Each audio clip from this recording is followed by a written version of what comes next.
about how to write dates. So let me just reiterate, in both the listening and the reading test, depends on the instructions. How many numbers are you allowed to write? How many words are you allowed to write? Say, for example, the answer instruction is write no more than one word and one number for each answer. And the answer was the 24th of February. Then you could quite happily write 24 as a number and February as a word. Or if the answer required you to write no more than 2 words and or 2 numbers, you could write 24/02 as the 24th of February. So it depends on the instructions, but you can write numbers in words or as figures if you're given the option. So it depends on individual questions. You just need to stick to that word and number limit, be it 1, 2, or 3 words and or numbers.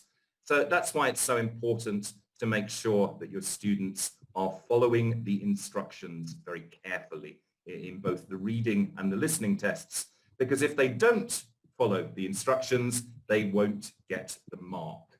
So that's really very important. Okay, let's move on then to think about reading. Now, I often think that IELTS reading is almost one big vocabulary test because, I mean, it's not, it's a reading test. But certainly, the more vocabulary you have, the easier it is to get a high score on the listening test. And we'll talk about that later.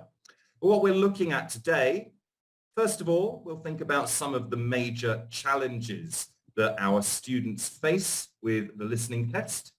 Then we'll look at some general reading strategies which are essential for students to master if they're going to get a high band score in the IELTS reading.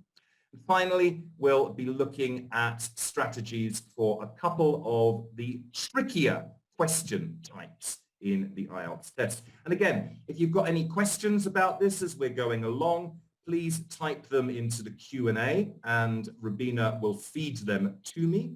And please chat to each other and participate in the exercises that we do as part of the webinar in the chat box. Okay, so let's move through reading then. I've got some numbers connected to the IELTS reading here. And this is your first activity. I'd like you to tell me in terms of, in the context of the IELTS reading test, what these numbers might mean. So, first of all, 40. What does 40 mean in the context of the IELTS reading test? Okay, questions. Everyone's saying questions. Absolutely, it's 40 questions. Well done. You're all getting it absolutely right. 40 questions. Thank you. How about the next one? Let's move down the right-hand side. 60. What does 60 mean in the context of the IELTS reading test? What's 60? Please type your answer into the chat box now. 60 minutes, says Gulab. 60 minutes, says Justneet. Justneet says 60 minutes. Mamta, 60 minutes. Go World Immigration, 60 minutes. Yes, it's 60 minutes. Test lasts for 60 minutes. And of course, there's no additional time well, I'll come on to that. 60 minutes. The test is 60 minutes. Okay, let's continue to move down. And now let's look at 11. What is 11? What does that refer to? 11 types of questions. Yes, absolutely. You're very good at this. 11 question types, and of course we need to make our students aware of all of those different question types. Continuing, we have 0. What does 0 represent in terms of the IELTS reading test? What's 0?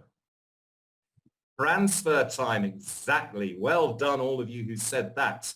Yes, lots of people typing Ranjiv, Jahani, or Raj wir typing transfer time. Yes, no minutes of transfer time. They have to do it as they're going along, unlike the listening test, where in the paper-based version, there is some transfer time, 10 minutes. Finally, 15, 20, 25. What do you think this represents? 15, 20, 25. Oh yes, the distribution time for different passages, different sections. Yeah, absolutely.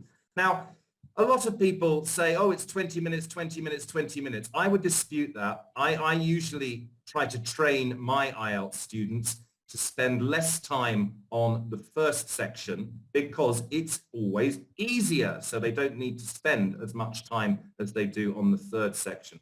I would recommend 15 minutes. Try to get your students spending 15 minutes on section 1, 20 minutes on section 2, and so they've got a whole 25 minutes for section 3 because section 3 is always, both in the general training and in the academic IELTS modules, the most tricky. So try to get them to divide their time up like that. And this is an example, I suppose, of the sort of exercise that you could use with students new to IELTS in class. Again, get them to refer to those websites that we talked about earlier, IELTS.org and the IDP IELTS site. Get them to do a bit of research, and then in their next lesson, ask them about the format by showing them some numbers associated with the format. Quite a nice classroom exercise for students who are new to IELTS. Okay, so here's what it is. I'm sure you're all aware of this, but these are the things that we need to make our students aware of. The slight differences between the academic and the general training reading, and also the different topics that they're going to encounter. In the academic, obviously it's academic topics. They're not specialist topics. The readings will always be written for a general academic audience, not for a specialist academic audience. So for example, if the reading passage is on nuclear science, the reader does not need to know anything about nuclear science in order to answer the questions. So therefore a general readership. In the general training section, 3 distinct areas that the reading texts focus on: social survival in section 1, workplace survival in section 2, and general reading in section 3. And the general reading in section 3 is very similar in terms of structure and genre to the academic reading text. Okay, so that's what your students need to know in terms of the format. And as I said, have a look at these 2 websites for all of the information and resources about the format that you could ever hope to find.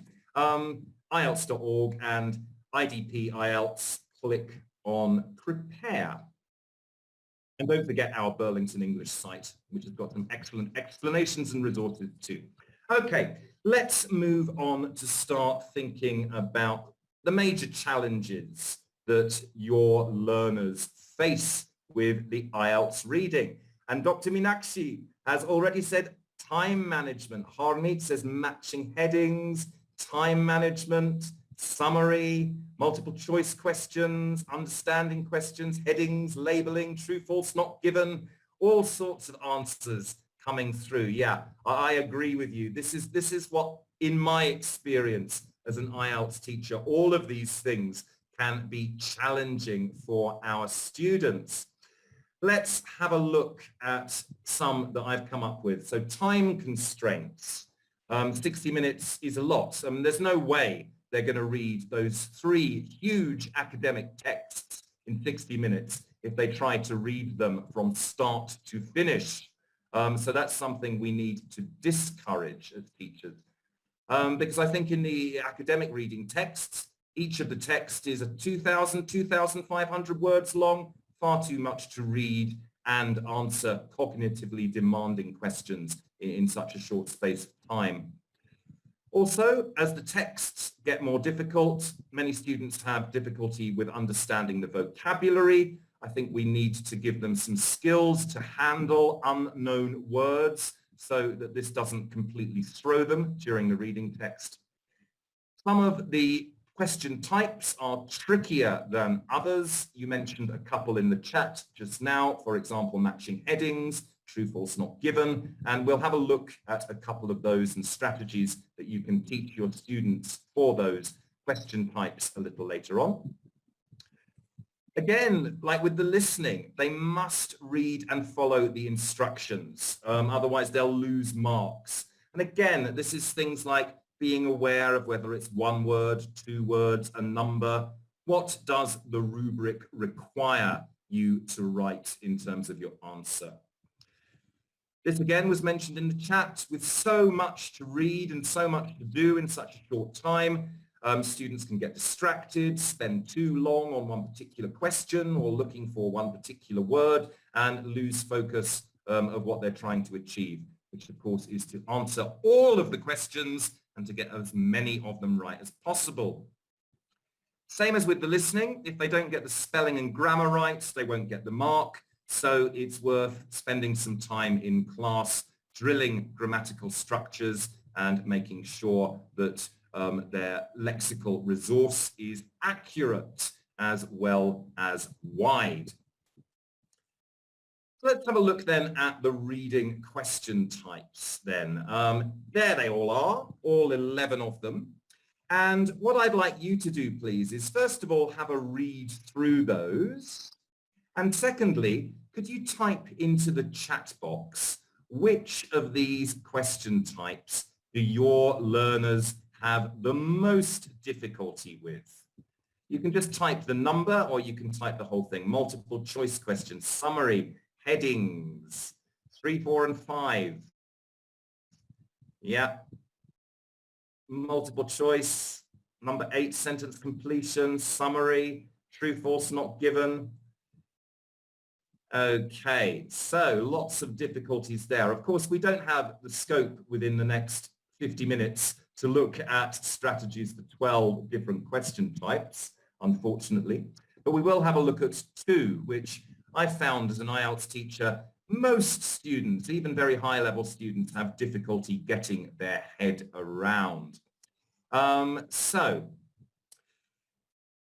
before we move on, we do need to make sure that our students understand each of these different question types, and that's where IELTS.org and the IDP IELTS website can be very helpful in terms of understanding format. So the first task for us as teachers is to make sure that we cover all of these reading question types during our IELTS preparation, so the students are ready for any that might come up during the test. Okay, so this is what we're going to look at for the remainder of this session. First of all, we're going to look at some general reading strategies, which I think you need to make your students aware of, which will be useful for any reading question type. So general reading strategies that are essential to read in the way that our students need to do in the IELTS test. Because of course, the way that they read in the IELTS test, the academic one, it might reflect academic reading, but it's not exactly the same. So we need to teach them the reading strategies that they need to use for the test in general. Then when we've looked at that, we'll think about some ways you can approach teaching matching headings, which in my experience, students always find quite difficult. And finally, how to approach true, false, not given, or yes, no, not given questions. That's what we're going to be looking at for the remainder of this reading session. First of all, let's have a look at some basic reading strategies. And we've got three that students need to be able to do in order to get a good score in IELTS reading. The first is skimming, the second is scanning, and the third is reading for detail. So let's look at each of them and then have a look at an idea for a classroom activity that you can use with your students to develop each of these reading skills. So first of all, we've got skimming. This is all all about looking at a text very quickly to get an idea what it's about. And if you look in the yellow box on the right of the screen, this shows you the order in which these skills would be used in a reading activity for IELTS.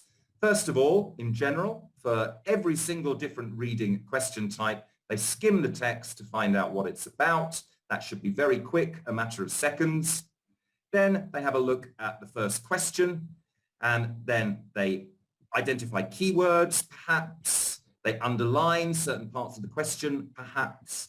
Scan the text, find the section that contains the answer, and then read that section in detail. So for every question, they're skimming, then scanning, then reading for detail. So these are the three major skills that apply to every question type in the IELTS test, and the order in which you would expect students to use these skills.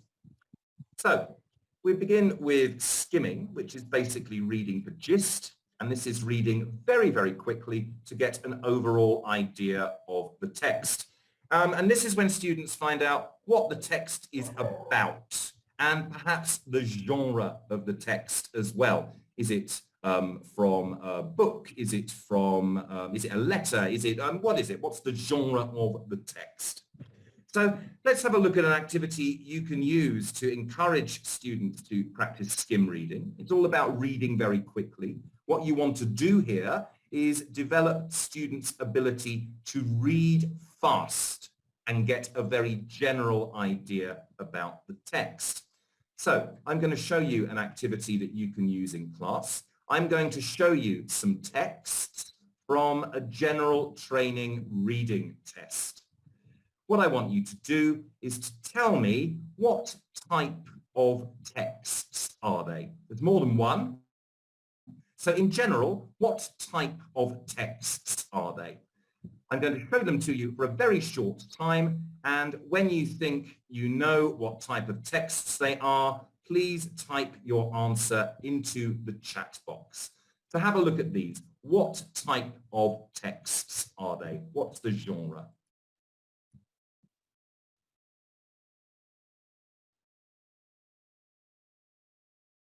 Okay, so I showed you those for 10 seconds. Lots of people are saying advertisements, job posts, job ads, job ads, advertisements. Excellent. Yeah, advertisements for hotel workers.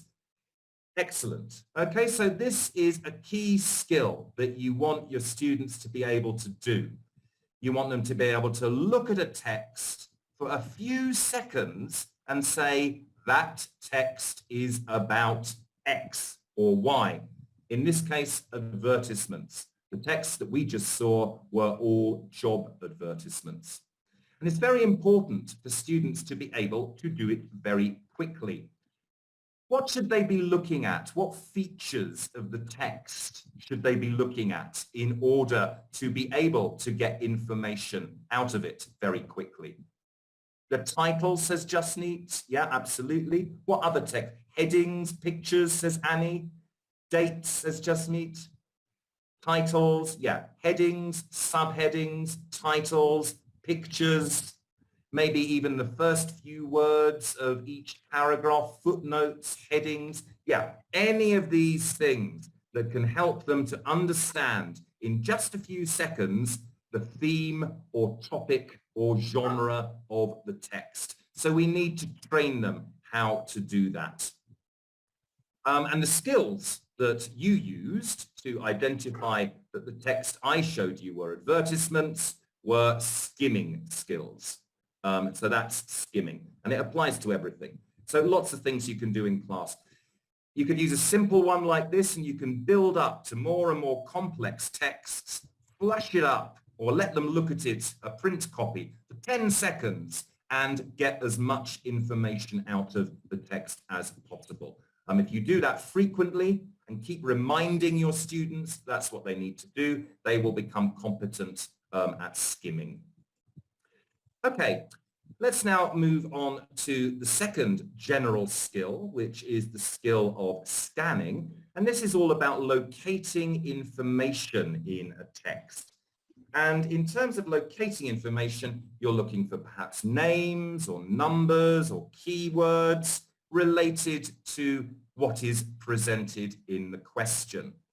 So in order to scan a text, you'd maybe read through the question, underline some of the keywords in the question, and then look for examples of those keywords, names, numbers, places, adjectives, nouns to do with shopping, whatever they may be, to look for those in the text. And they look very, very quickly through the text and stop when they find the word. And of course, the word might be a synonym, so they need to be aware of that as well. Okay, let me give you an example of scanning, an exercise that you might use.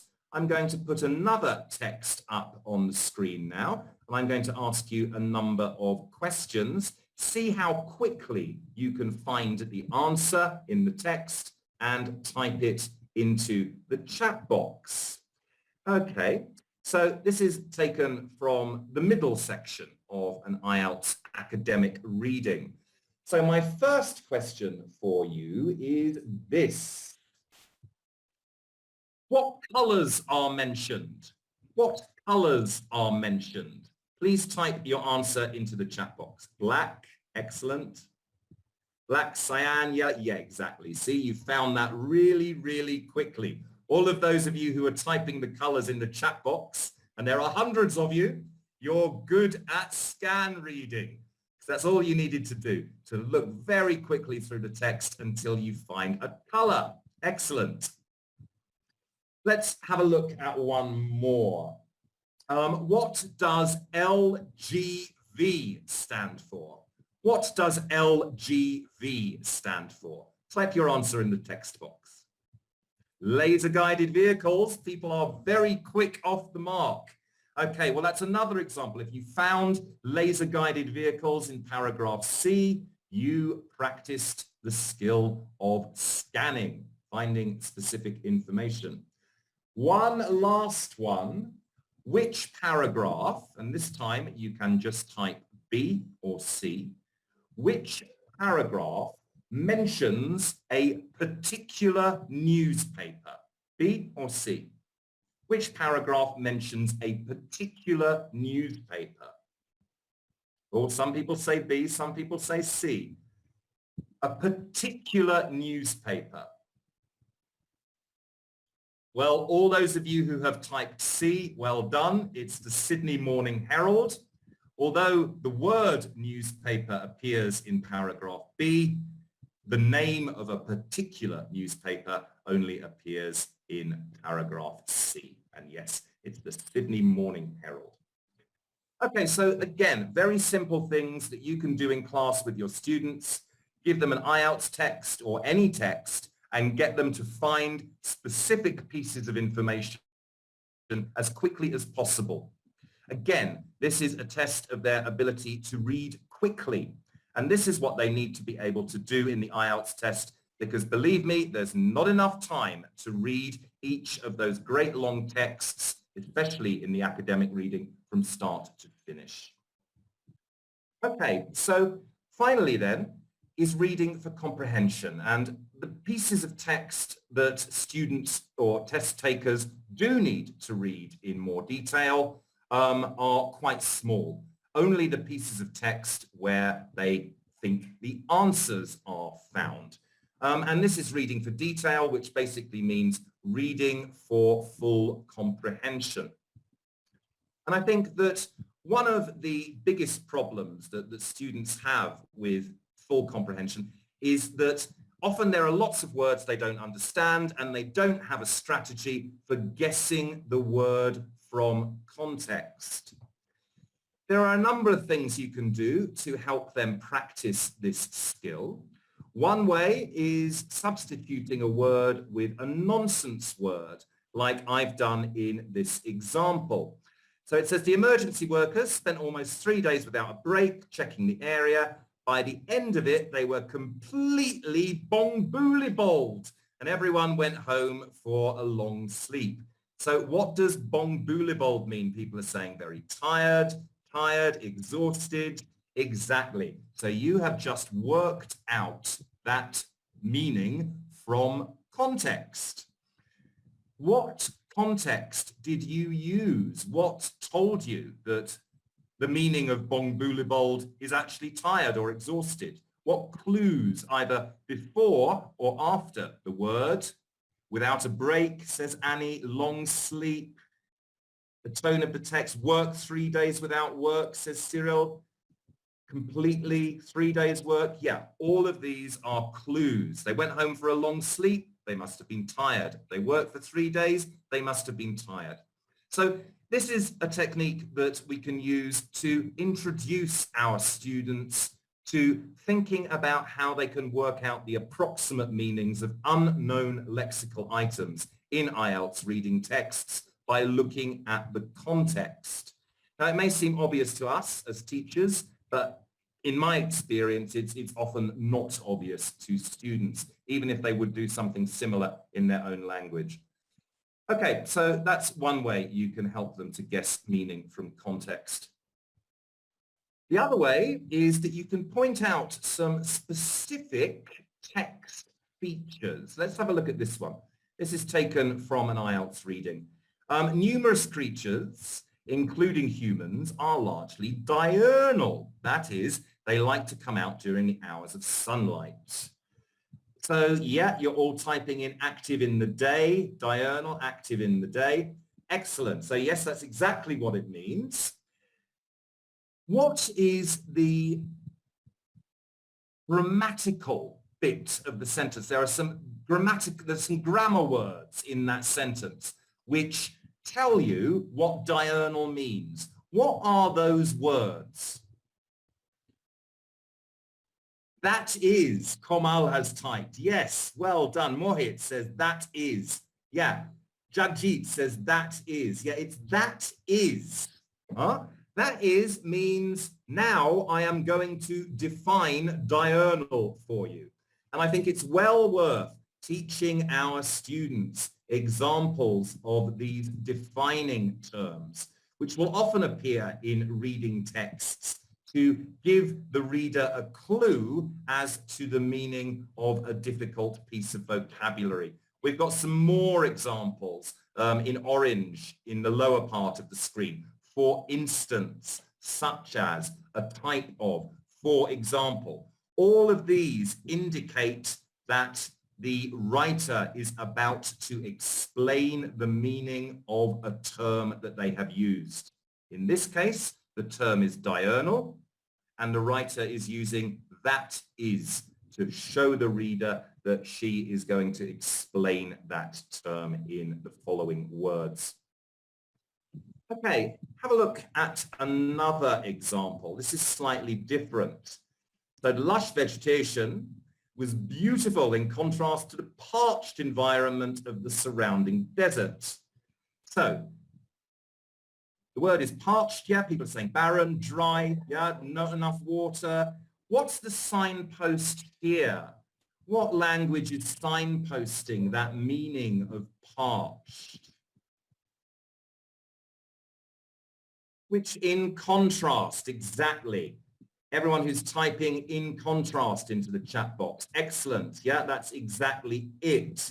So here are some examples of words and expressions that show contrast. On the other hand, despite, however, although, unlike, etc., etc. So again, these can help students to guess the meaning of words from context. If they understand beautiful vegetation and parched means the opposite of that, they can take quite a good guess that because the word desert is used, that parched may mean dry. So making them aware of these adverbs and other parts of speech, connectors that illustrate contrast is another thing that we can do in class to help our students identify the meanings of unknown words from the context of the sentence.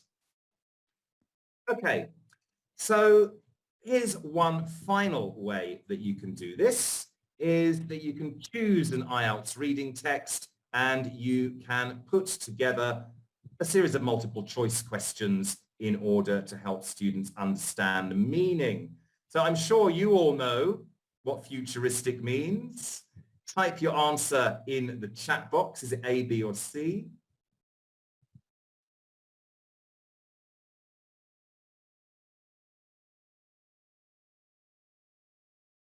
What do you think it is? What does futuristic mean? Is it A, B, or C? Yeah. Okay, lots of, yeah, it's B. All of those of you, sorry, it's not B, it's A. All of those of you who typed A. Yes, very good. It means very modern technology. So this is just an example of the sort of exercise that you might want to do with your students in class. You can then discuss their answers after they've given them. Whichever of these techniques you choose to use, I think it's very important that we train our students to try and guess the meaning of vocabulary from context. And we need to give them those techniques so that they can use them in the reading test. Okay, so just to recap on this first part of the reading session then. First of all, we looked at the importance of skimming and scanning, and then we looked at the importance of reading for detail, and in light of reading for detail, deducing the meaning of unknown vocabulary items for context. And I think that those skills apply to every question type in the IELTS reading test. So I'm going to pause for a minute or so now and bring Rubina back. Rubina, are you there? I am there. Hi. Have we got any questions about either skimming, scanning, or reading for detail at the moment in the Q&A? So yes, Andrew, quite a few questions, although you've covered it in a way in what you've been talking about, but a lot of them have questions around how skimming and scanning as a technique can be helpful for learners who are not very familiar with English and not fluent in English. And the second question they have is around synonyms and how, meaning from context, which you have elaborated on right now. So most of the questions are around these two. So could you please? Yeah. Thank you. Okay. So I think that we need to think very clearly when we're teaching IELTS about, two teaching modes, if you like. And I think the first teaching mode is making sure that our learners understand exactly what's required of them in the IELTS test and what they need to do in terms of the mechanics of doing the test. Yeah? And this is all fairly technical. We can give them exercises to practice their technique. We can give them advice on what are good techniques to use, but that's all test practice, test prep, if you like. Now, we may also encounter learners who, they're going to take IELTS at some point. They do need the test technique, but they also need to work on their English skills. And I think that skimming, scanning, and reading for detail are basic reading skills, whether you apply them to a low-level learner, a high-level learner, an IELTS learner, a non-IELTS learner. So don't be afraid to use texts appropriate to the learner's level in order to teach the general reading skills. They don't need to be difficult IELTS texts. You can grade those texts or choose some texts from resources that you have which are more appropriate to the learner's level. Because I think, when you're preparing students for IELTS, you get some different types of students. You get the students whose English is already good enough and they just need a 30-hour course and they're ready for the exam because all they're learning is technique. Then you get some learners and their English is sort of good enough to get the band score they want, but maybe they need some extra practice with the speaking or with the listening or with another skill that's tested in IELTS. And they maybe need 40, 50, 60 hours of preparation and they'll be fine. And then you've got learners who are currently way below the level that they need to be at to get the IELTS band score they want. And they need more than just test technique, more than preparation. They need some basic language tuition, skill building, vocabulary and grammar, range expansion, all sorts of things. And I think the best thing you can do as a teacher is just be very honest about how long that might take them.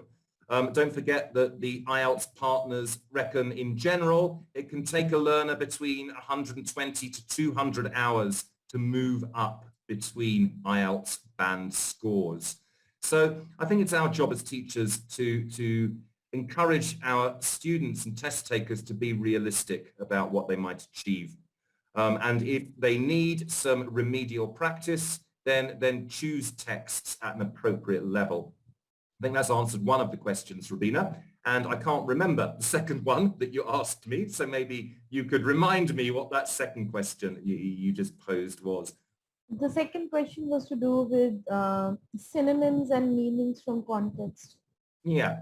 Okay. Well, thing about synonyms, I think, if ever you're teaching some new vocabulary or if learners are learning new vocabulary in their own time, I think a very good tip is that whenever they learn a word, learn a few synonyms and antonyms to go with it.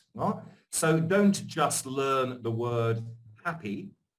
Learn the word happy and understand that ecstatic, delighted, content are all synonyms, and that sad, disappointed, and aggrieved are all antonyms, for example. So when you're teaching vocabulary in class, always insist that students learn a few synonyms and antonyms of every single lexical item that you teach. Also, what you want to train them to do is that when they're looking at words in texts, especially in the listening and the reading, and when they're looking at words in the questions, is to have a think about what words might be used as synonyms to the words in the questions in the reading or the listening texts. So both of those are things you can do in order to help your students to understand synonyms. And guessing meaning from context, as I said, it's all about looking for clues in the sentence. It might be contrast words, it might be linking words which demonstrate that an example is about to be given or a definition is about to be given, anything like that. And also use some of these exercises that we've just looked at now. Okay, so we're going to look at two different task types now. And the first one, which I've always found that learners really do have quite a great deal of difficulty with, is matching headings. Matching headings. This is basically true, false. No, it's not. This is matching headings. So the test takers are tested on their ability to recognize the main idea or theme in a paragraph and to distinguish main ideas from supporting ones. So I think it's important for us as teachers to understand that. And I think that the reason it's important for us to understand that is because this is what we need to be helping our students with in class. How do they recognize the main idea? How do they recognize supporting ideas and recognize that those are not main ideas? So we're going to have a look again at a couple of ideas for dealing with this matching headings type question in class. Here are some problems that I find that learners often have with matching headings. Many of the headings are similar. The keywords can be confusing. They don't identify the topic sentences. In the chat box, can you type any problems that you have encountered when trying to teach matching headings type questions to your learners? What problems do you face with your learners? Could you type your answers into the chat box now, please?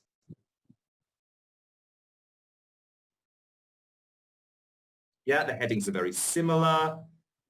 Yeah, many headings are similar. Yeah, that's one of the big problems. Okay, it takes a long time. Identifying the topic sentences, that's a key skill for this particular task. If learners don't understand what a topic sentence is and they don't know how to identify it, they'll find this task very, very difficult. Yeah, lots of similar words in the headings. One heading might suit two paragraphs. Yeah, all of these are very common problems.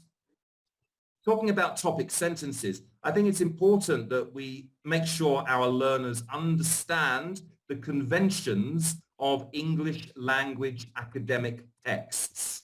The fact that in an academic style of writing in English, each paragraph will have a topic sentence.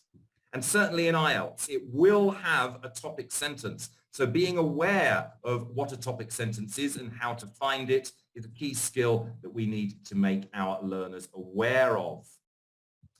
Okay, so let's have a look at some headings. This is from an IELTS academic reading text. And here we have the standard 8 headings. And I think one useful exercise that you can do with students in class is to get them to think about which are similar. So perhaps you could, in the chat box, have a look at these headings and then type the numbers of pairs of statements which are similar. Manisha says 4 and 6. Simranjit says 2 and 3. Yeah, absolutely. Are there any more? 7 and 8?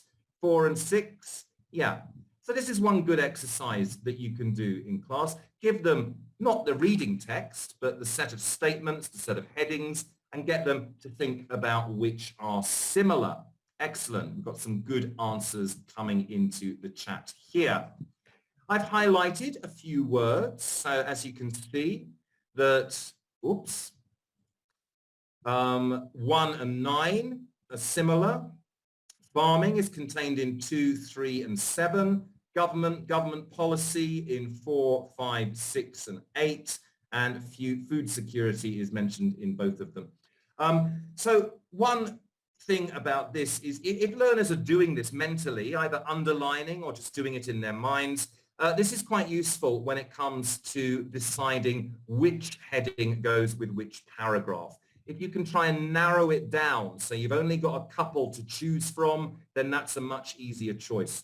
Another very simple thing that learners should be encouraged to do is to cross out headings after they've used them. It may seem very simple and straightforward, but again, it just gives them less to read through when time is a premium. So crossing out headings as they're going along, thinking about which headings are similar in order to reduce the number of choices, and of course crossing out the example as well, so that that isn't there to confuse them.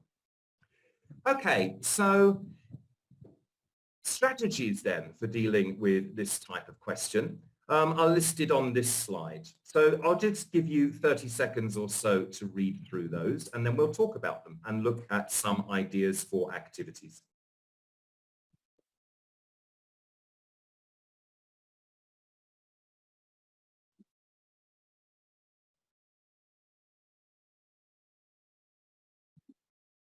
Okay, so the key thing, as we were talking about earlier, is that learners are able to identify the topic sentences. If you like, these headings are like superhero topic sentences. So they sum up the paragraph in very few words indeed. But the topic sentences should give the reader, in fact, do give the reader an overview of what the paragraph contains. So I think it's our job as teachers to help our learners identify topic sentences and also to identify the key words in those topic sentences. Also, looking at the headings, thinking about the key words in the headings, and then trying to match the key words that we've identified in the topic sentences with the key words that appear in the headings. As I said, if there's any confusion, you can maybe narrow it down to 2 headings which are similar, go back and check. And of course, for the reading and the listening, if you really don't know, it's always worth a guess. You don't lose marks for an incorrect answer in the reading or the listening. So it's always, always worth a guess if that's the only strategy left open to you. Okay, so first of all then, I'd like you to have a look at these three topic sentences, which are taken from the reading passage that those headings that I showed you just a moment ago refer to.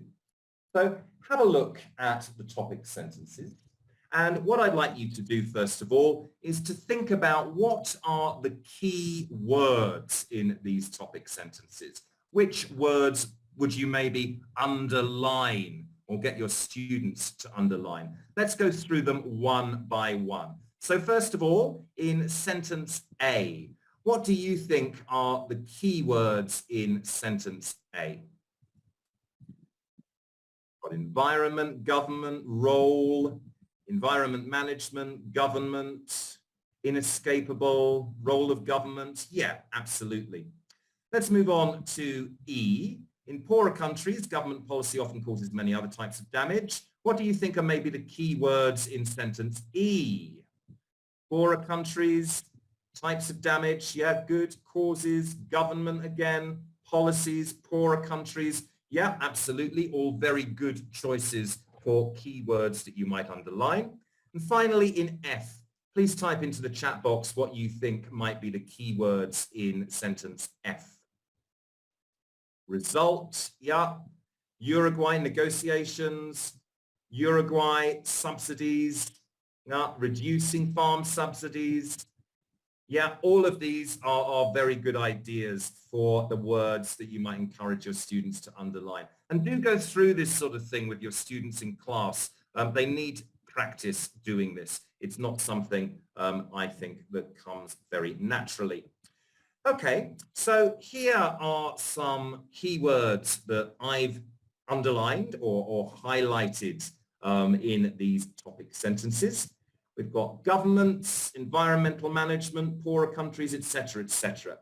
So these are the words that I've decided are the key words. Of course, there's not one correct answer. All of the things that you typed in the chat box are also valid.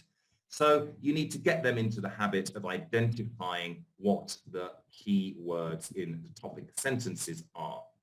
So once they've identified the keywords, they can now think about which topic sentences include similar keywords, which possible headings include similar keywords to those topic sentences, and try to match them together. Okay, so the topic sentence is the role of governments in environmental management is difficult but inescapable. What do we think is the correct heading for the paragraph that contains that topic sentence? Number 5, people are saying, number 5, V, number 5. Yeah, absolutely. It is number 5. Yeah, because we've got matches there: manage, management, government, governments, environmental and environment. So they all match together. So this is a good technique that you can use with your students to help find the correct heading. Let's have a look at E. What do you think is the correct heading for paragraph E? Okay, number 6. Number 6, everyone's saying, yeah, absolutely. It is indeed number 6. And here is an example of how synonyms are sometimes used. In the topic sentence, it says poorer countries. In the heading, it says developing countries. But government policy match in each. And finally, the last one, which do you think is the best match for a heading for sentence F, topic sentence F? Number 9, people are saying, number 9. It's in fact number 1. So I see some of you have said, Abhishek said number 1. Nikita said number 1. Yeah, it's number 1. And the key thing that helps you to differentiate between number 9 and number 1 there is the word likely and linking it to the word probable. So likely and probable match there. So This is one very useful technique that I would practice a lot in class with my students, and that's to, as I said, identify keywords. First of all, identify the topic sentences, identify keywords in the topic sentences, identify keywords in the headings, including synonyms, and then try to match the two together.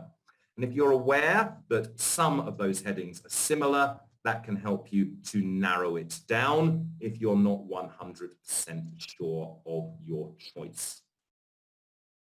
Okay, so moving swiftly on, I'm aware that we've nearly run out of time and that we want to leave at least 5 minutes or so for questions and answers at the end.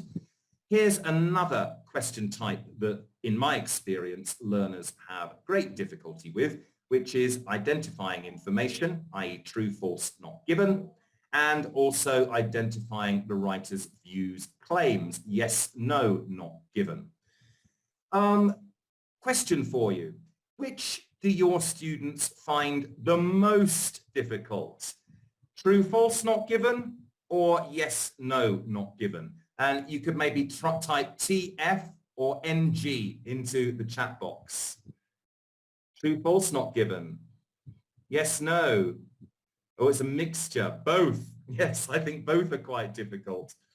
Okay. Yeah. I think, just from a purely sort of teachery viewpoint, that these ones, the yes, no, not given, are actually more difficult. Because here you're being asked to identify someone's opinion, which is not always very clear. And learners here have to use the reading skill of inferring, which is a very high level, cognitively demanding reading skill, the skill of inferring. So that really makes these questions, to my mind, very, very difficult. So here are some common problems. Students don't understand the difference between false or no and not given. I was talking about cognitive load. It's very difficult to keep all of that information from the question in your mind and then keep it there while you are finding something in the reading text. We talked about inferring skills. These are very high-level reading skills where you're trying to read between the lines. Yeah? Someone's typed implied or inferred. Inference is a reading skill. Google it, Sulaiman. You'll find that inference, it's reading the writer's words and then trying to work out what his or her opinion is based on the words that she or he has written. Yeah, it's comprehension. Yeah, Annie says, absolutely. Also, there's lots of use of synonyms in the reading texts, which so that means that the words that appear in the questions are not necessarily the same words that appear in the reading passages. And also students have difficulty in focusing in on the right details. So zeroing in on the right part of the passage. So here's a strategy which I have found extremely useful, and it's also very, very simple, that you can teach your students to use with true, false, not given, or yes, no, not given questions. First of all, again, it's back to those topic sentences. Underline those topic sentences and keywords. That's going to help them to know where to look for the answer to any particular question. So after skimming the text, getting an idea what it's about, having a look at the questions, I would advise them to go and have a look for the topic sentences in each paragraph, underline them, and identify any key words. What they do next is very simple. Rather than try to hold this true, false, not given sort of concept in their head, it's much cognitively simpler rather. It requires much less brain power if you're dealing with a simple yes, no question. So those statements which you need to decide are true, false, not given, try converting them into a yes, no question and then identifying possible synonyms in that yes, no question. Okay, so Rinky says she's not able to see the screen. Just checking, can everyone else see the screen? Please type a yes into the chat box if you can still see my screen. Yes, yes, yes, yes, says everyone. Sorry, Rinky, I think that's a problem with your device rather than the platform. So let's continue, because most people I can see from the chat can see my screen. Okay, so here's an example of a very simple exercise that you can do to illustrate the difference between true, false, and not given to your students. And I would do this regularly, a number of times, maybe not quite as simple as this. After you've done it a few times, it could be increasingly difficult. So here's the text. The text is, the password for the Wi-Fi is Paris. So sentence number 1, the Wi-Fi code is London. Is that true, false, or not given? Number 1, is it true, false, or not given? It's false. Yes, it contradicts the information in the reading text. The text says Paris. Statement number 1 says London, so there's a contradiction there. It's false. How about number 2? Paris is the capital of France. Yes, and I can see everyone is typing not given, NG, NG, NG, NG into the chat box. Of course, it's not given. Now, I think this is a common problem that test takers have with this type of question, is that they use their general knowledge or their previous knowledge of the subject. And they say, well, yes, I know that Paris is the capital of France, but that's got nothing to do with this. Remember, in the IELTS reading, text is king. We don't want to know about the students' knowledge of the topic. We just want them to answer the questions. So Paris is the capital of France. Obviously, it's not given in that sentence. The Wi-Fi code is Paris. Yes, it is true. So I think small exercises like this with tiny little texts, and you do them repeatedly, for short periods of time in your IELTS preparation classes. You can create the texts yourself, and this is just to help your students get their head around the concept of what a true sentence, what a false sentence, and what a not given sentence looks like. Let's move on. There are the answers. Okay. So the next technique that you can use in class is to get your students to change the statement into a yes-no question. So if we have a look at this one, it says 30% of fatalities in the US are caused by smoking-related diseases. How could you reword this into a yes-no question? If you think you know, why don't you type your answer into the chat box? How could you reword this into a yes-no question? The sentence currently says 30% of fatalities in the US are caused by smoking-related diseases. It's a statement. How can you make that into a question?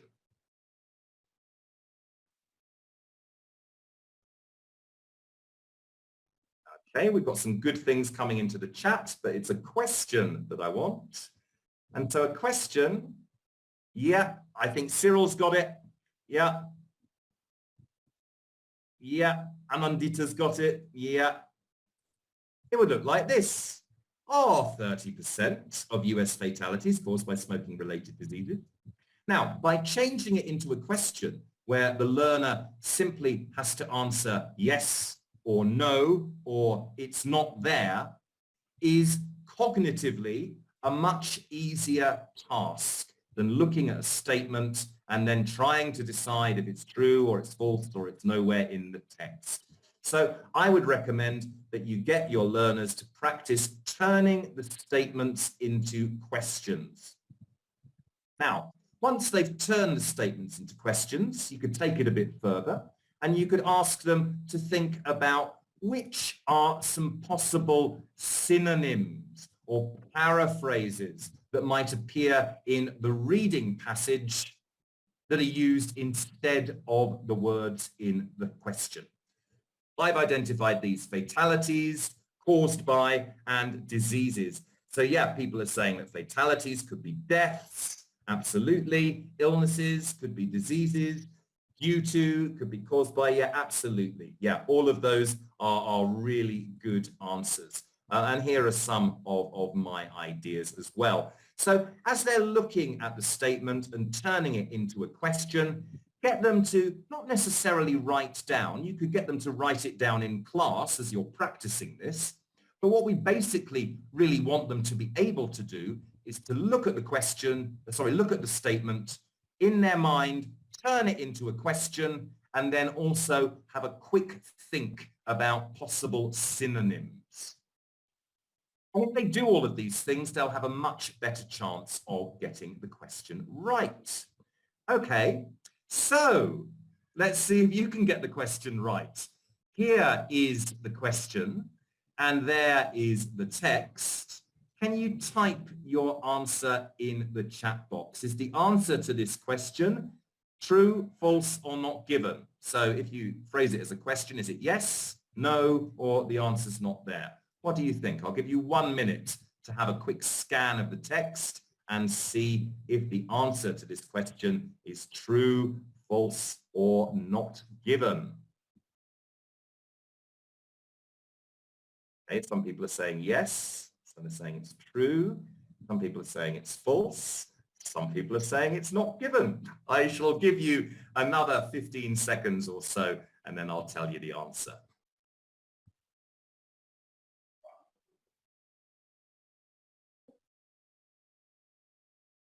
Okay, lots of answers still coming in. Okay, so let's have a look at the part of the text. Okay, so smoking is thought to be responsible for nearly 1/3 of all deaths from cancer. Okay, so smoking-related diseases, cancer, same thing or different things? Well, I think they're different things. So the answer is false, because the text contradicts the statement. If you say, are 30% of US fatalities caused by smoking-related diseases? The answer is no. It's not given. They do mention deaths, but they mention deaths from cancer, not from all smoking-related diseases. So information about that is there, but it does not allow you to answer yes to the question. So that's quite a difficult example. This text is from an academic reading part 3, but that's one thing that you can do in your classrooms. Get your students to, first of all, change the statement into a yes-no question. Then get them to identify keywords and think about synonyms. And then when they're looking at the text, they're thinking, is the answer yes? Is the answer no? Or is there no information about that answer in the text? It makes it a cognitively simpler task.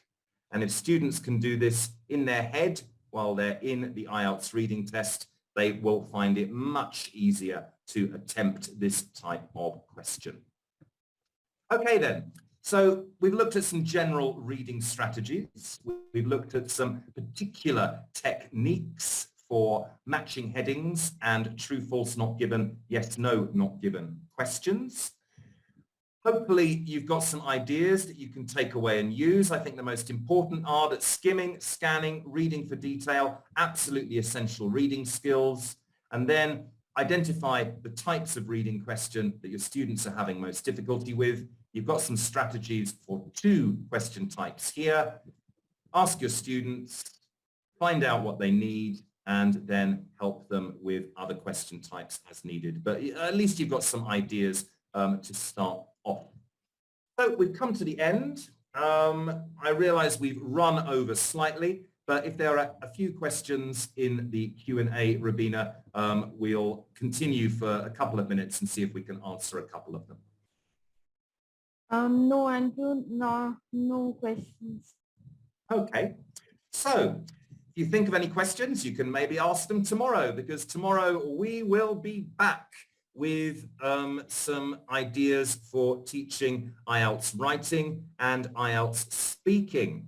We're going to start an hour earlier than today. We're going to start at 2, and the question is going to be, the session is going to be an hour longer than today. So it's going to be 3 hours. We'll do an hour and a half on writing, an hour and a half on speaking, and we'll have a 10-minute break in the middle. So thank you so much on behalf of Burlington English India and IDP for joining us today to look at reading and listening skills. Hope that you've got some tips or pointers that you can use in your classrooms. And we very much, happy belated Teachers' Day to you too, Vipad. Thank you for writing that in the chat. Happy belated Teachers' Day to all of you. Hope you had a good Guru Purnima yesterday and that you were pampered and everyone was nice to you. That's all from me for today. I'd like to thank